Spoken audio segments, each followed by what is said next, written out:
There are different ways a career can end. A knockout, a decision, a retirement announcement years after the last fight. But Mike Tyson's career ended in the most honest way possible. He quit, not because he was knocked out, not because the referee stopped it, but because he sat on his stool after the 6th round and refused to stand up. June 11, 2005, the MCI Center in Washington, D.C. Mike Tyson versus Kevin McBride. When the bell rang for the 7th round, Mike stayed seated. His corner tried to lift him up. The referee walked over, and Mike just shook his head. "I don't have the heart anymore," he said afterward. "I don't have this in me anymore." It was the most honest moment of his career, and it was the end. Mike was 38 years old. His body was broken. His spirit was gone. And across from him was Kevin McBride, an Irish journeyman who had no business being in the ring with the Mike Tyson of old. But this wasn't the old Mike. This was a fighter who'd already lost to Lennox Lewis, who'd been knocked out by Danny Williams, who knew deep down he had nothing left to give. McBride wasn't elite. He was just tough. And on that night in Washington, tough was enough. Mike couldn't beat him. And when the 6th round ended, Mike made a choice. He quit. And in doing so, he ended his career on his own terms. Today, Mike is 58 years old. He's reflected on that night many times. "I knew I was done," he said. "I didn't want to be out there anymore. I didn't belong." There's no shame in his voice, just acceptance. The Kevin McBride fight wasn't supposed to be the end. It was supposed to be a tune-up, an easy win against a limited opponent. But instead, it became the moment Mike Tyson walked away from boxing forever. And while the world remembers the knockouts and the championships and the controversies, those closest to Mike remember June 11, 2005, as the day he finally admitted the truth. He was done, and it was time to go. After the Lennox Lewis fight in June 2002, Mike's career was effectively over. But Mike kept fighting because he needed money. He'd blown through millions, bad investments, lawsuits. Boxing was the only way he knew how to make a living, so he kept taking fights even though his body was breaking down. In February 2003, Mike knocked out Clifford Etienne in the 1st round. But even in victory, he looked slow and disconnected. He took over a year off. By 2004, Mike was a shell. Against Danny Williams in Louisville, Mike was knocked down twice and stopped in the 4th round. Mike Tyson had been knocked out by a fighter nobody had heard of. After the Williams loss, most thought Mike would retire, but he needed one more payday. That's how Kevin McBride ended up on the schedule, a journeyman brought in to lose. June 11, 2005, at the MCI Center in Washington, D.C. It was supposed to be simple, but the world would see just how far he'd fallen. Kevin McBride wasn't a name that made headlines. A 6'6" Irish fighter with a decent left hand and not much else. He'd fought for years against limited opposition, not fast or technical, just big and tough. By the time he got the call to fight Mike, McBride was 32 with a record of 32-4 against nobodies. He wasn't expected to win. He was expected to take a beating and collect his check. But McBride had something Mike didn't anymore. Hunger. He was still fighting for respect, for a legacy, for a chance to tell his grandkids he'd beaten Mike Tyson. McBride trained hard. He studied Mike's recent fights and saw what everyone saw. Mike was slow. His reflexes were shot. His legs were gone. If you survived the early rounds, Mike would fade. McBride's strategy was simple. Stay tough. Stay upright. Outlast him. Make him work. Make him tired. Wait for him to quit. In the weeks before the fight, McBride gave interviews with quiet confidence. "Mike's not the same fighter," he said. "He's older, slower, I'm younger, bigger. I can beat him." People laughed. McBride was a 20-1 underdog. The betting lines barely moved. But McBride believed. And on fight night, he proved himself right. Not because he was great, but because Mike was finished, and McBride was just tough enough to expose it. The build-up to Tyson versus McBride was muted. No massive press conferences, no chaos.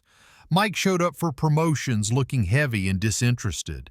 He didn't trash talk. He just sat there, counting down the days. June 11th, 2005, at the MCI Center in Washington, D.C. It wasn't sold out. Fans knew what this was. A washed-up legend fighting a nobody. But people still tuned in because it was Mike Tyson. In the weeks before the fight, Mike barely trained. He showed up sporadically, sparred lightly, didn't run, his body was breaking down, his knees hurt, his back hurt. Mentally, he was already gone. Mike knew this was the end. He just didn't know if he'd have the courage to admit it. His trainers told him McBride was beatable, that one good performance could set up bigger fights. But Mike didn't care. He cared about getting through this one and getting paid. On fight night, the MCI Center was half full. Mike entered the ring wearing black trunks and a blank expression. He looked older than 38, heavier, tired. McBride entered next, towering at 6'6" and 271 pounds. He looked nervous but focused. The size difference was shocking. McBride dwarfed Mike. When the referee gave the final instructions, Mike barely looked at him. He just nodded and walked back to his corner. The bell rang, and the end began. From the opening bell, it was clear this wasn't competitive. Mike threw punches, but they had no snap, no speed. McBride backed up, stayed cautious, waited for Mike to tire. Mike landed a few jabs and body shots. Nothing significant. McBride used his size to lean on Mike. He pushed him around, made him work. By the end of the first round, Mike was already breathing hard. His corner told him to pace himself, but Mike had no pace left. In the second round, McBride started landing. His jab was slow but effective. He caught Mike clean. Mike didn't go down, but he looked frustrated, tired, old. The third and fourth rounds were brutal to watch. Mike couldn't generate power. His punches looked slow, predictable. McBride kept pressing forward, grinding him down. Mike's legs wobbled. His defense became non-existent. He was surviving, not fighting. By the fifth round, Mike was exhausted. He leaned on McBride in clinches, grabbed, held, but McBride kept coming, and Mike kept fading. In the sixth round, something broke inside Mike. McBride landed clean shots. Mike stumbled backward but didn't fall. The referee separated them. Mike backed into the ropes and just stood there, arms down, eyes blank. He wasn't fighting anymore. He was waiting for it to end. The bell rang. Mike walked slowly to his corner and sat on his stool. His trainers worked on him, tried to motivate him, but Mike wasn't listening. He was staring at the canvas. In his mind, the decision was already made. He was done. When the bell rang to start the seventh round, Mike Tyson didn't stand up. He stayed seated on his stool. His corner looked confused. They tried to get him up. "Come on, Mike. Get up. You can do this." But Mike just shook his head. The referee, Joe Cortez, walked over to Mike's corner. "What's going on?" he asked. Mike's trainer stammered. "He's done. He doesn't want to continue." Cortez looked at Mike. "You're quitting?" Mike nodded. "Yeah, I'm done." Cortez immediately waved his arms. The fight was over. Kevin McBride had won, not by knockout, not by decision, but because Mike Tyson quit on his stool. The crowd didn't know how to react. Some booed, some cheered for McBride. Others just sat in stunned silence. This was Mike Tyson, the baddest man on the planet, the youngest heavyweight champion, and he'd just quit in the middle of a fight against a journeyman. McBride raised his arms in victory. He'd done it. He'd beaten Mike Tyson. Not because he was great, but because Mike was finished. Mike sat on his stool for a long moment. Then he stood up slowly and walked out of the ring. No interview, no goodbye, he just left. And everyone watching knew they'd just witnessed the end. But the real moment came later. In the post-fight press conference, Mike was asked why he quit. And for the first time in his career, Mike was completely honest. "I don't have the heart anymore," he said. His voice was quiet, tired. "I don't have this in me anymore. I'm not going to box anymore. This is my last fight." The room went silent. Mike Tyson, the most feared fighter of his generation, was retiring. Not because he was forced to, but because he'd run out of reasons to keep going, and in that moment, his career was over. In the days after the fight, the boxing world reacted with sadness and relief. Sadness because Mike Tyson had ended his career by quitting on his stool. Relief because everyone knew he didn't belong in the ring anymore. Mike confirmed his retirement in interviews. "I'm done," he said. "I have no more fight in me. I want to go to church. I want to be a missionary. I want to be with my kids." It sounded like he was confessing, like he was finally admitting boxing had consumed him for too long. The media was brutal. Headlines called him a quitter, a has-been. Some praised his honesty. Others mocked him. But Mike didn't engage. He just disappeared. For the first time in decades, Mike wasn't training, wasn't fighting, wasn't in the public eye. And people wondered what would happen to him. But one thing was certain. Mike Tyson, the fighter, was finished. And Mike Tyson, the man, had to figure out who he was without boxing. Kevin McBride became a trivia answer, the man who made Mike Tyson quit. He fought a few more times, but never reached the same heights. He retired a few years later with a respectable record, but no major accomplishments. His legacy will always be tied to June 11th, 2005. The night he outlasted Mike Tyson. And for McBride, that was enough. Mike Tyson is 58 years old now. He's lived an entire life since June 11th, 2005. After retiring, Mike struggled for years. Financial problems, legal issues, personal demons. But slowly he began to rebuild. He got sober. He reconnected with his children. He started doing interviews and documentaries where he spoke openly about his past.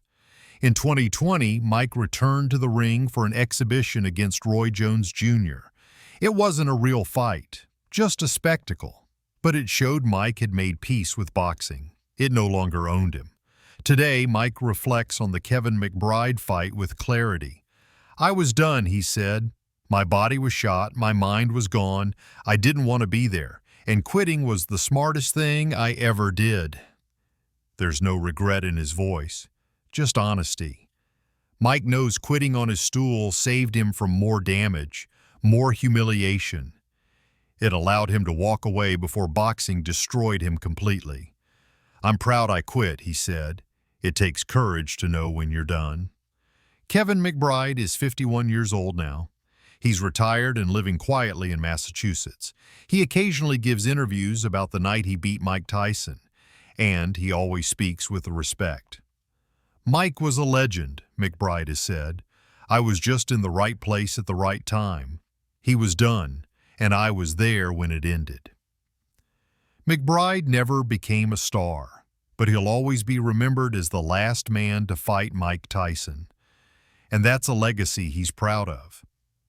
June 11th, 2005 will forever be remembered as the night Mike Tyson's career ended. Not with a bang, but with a quiet, honest decision to quit. Mike sat on his stool after 6 brutal rounds against Kevin McBride and refused to continue. "I don't have the heart anymore," he said. And with those words, one of the greatest careers in boxing history was over.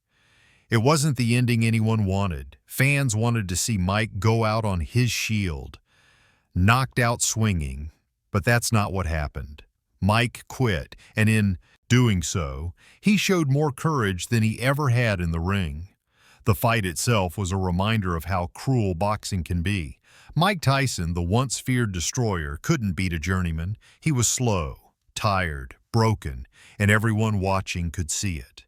The sport had taken everything from him, his speed, his power, his confidence, and on that night in Washington, D.C., Mike finally admitted it. He had nothing left to give. And he walked away. The legacy of June 11, 2005 is complicated. Some see it as a sad end to a legendary career. Others see it as self-preservation. Mike knew he was done, and instead of letting Kevin McBride knock him out, he quit. He took control of his own ending. Here's the final question. Was quitting on his stool the right decision, or should Mike have fought to the end? The answer depends on what you value. If you value pride and toughness, then maybe Mike should have kept fighting. But if you value honesty and self-awareness, then quitting was the bravest thing he could do. Mike Tyson didn't owe the world another knockout. He didn't owe anyone his health or his dignity. He'd given boxing everything for 20 years. And on June 11, 2005, he decided he'd given enough. The absolute end. The moment Mike Tyson quit because he had no heart left, and in that moment, he finally found peace.